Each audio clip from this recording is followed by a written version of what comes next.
In Mark chapter 5, we find a very interesting account from the life of Christ. Jesus has been out on the Sea of Galilee, and he arrives in the country of the Gadarenes. And as soon as he steps from the ship, a man possessed with a legion of demons comes to him.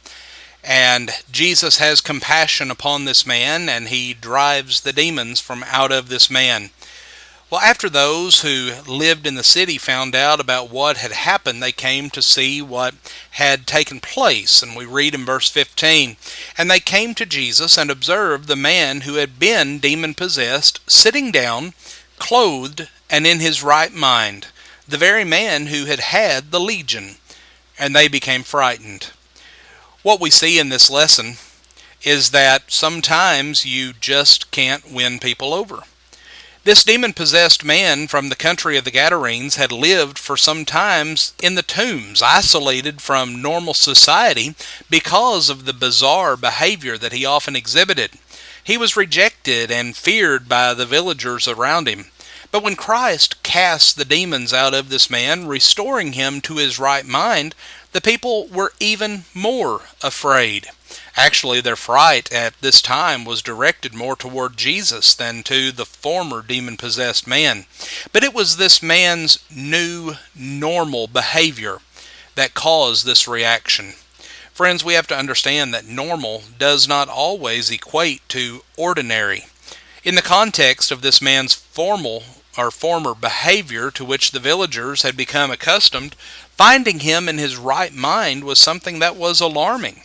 They didn't know how to account for this change, and they feared the power which had made it possible. And we would have expected them to rejoice and be grateful, but they responded with fear and with rejection. But this raises an obvious question. What exactly does it mean to be in one's right mind? How would we define or describe this? Well, the story referred to in Mark 5 does not give us much information, but it does offer some suggestions to us. First, this demon-possessed man, once he was restored to a right mind, he displayed a calmness and self-control. He was sitting, he was dressed, and he was acting rationally.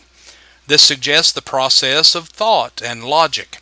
Previously, the legion did all of the thinking for him, and his actions were the result of demonic prompting. They were illogical, unpredictable, and destructive. But after his encounter with Jesus, he came into control of his own mind, and he became able to regulate his behavior. Second, his right mind prompted him to gratitude and to acts of service. It's natural and right for one who has been blessed to respond with thanksgiving, often expressed as the urge to do something for the one who helped.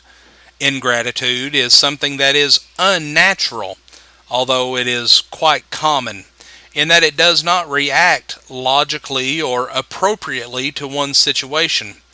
Jesus redirected the healed man's impulse to a more productive target, that of his own village, but approved of this man's intentions, as we read in Mark 5 and verse 19.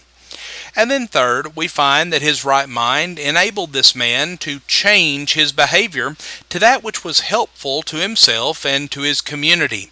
This very phrase, right mind, evokes the thought of righteousness. And this is a fundamental characteristic of God, and is one that Jesus came to teach believers to acquire in Titus 2 verses 11 and 12. A right mind leads one to righteous conduct. And one basic element of righteousness is helpfulness or simple goodness.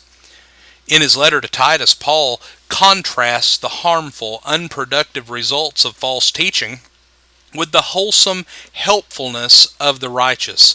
We read in Titus 1 verses 15 and 16, "To those who are defiled and unbelieving, nothing is pure, but both their mind and their conscience are defiled.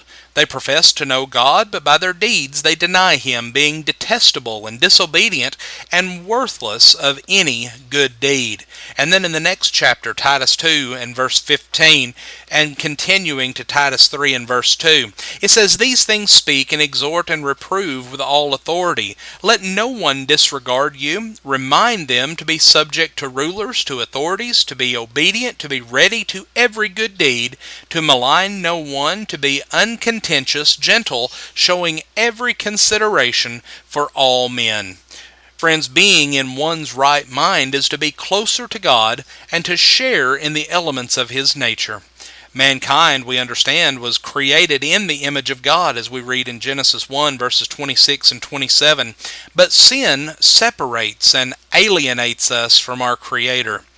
And like this demon-possessed man of old, when evil no longer dwells within us, we find us longing for God's company. And that is truly what it means to be in our right mind. Friends, we thank you for joining us for our program today. We hope that you have a blessed day and a wonderful weekend ahead.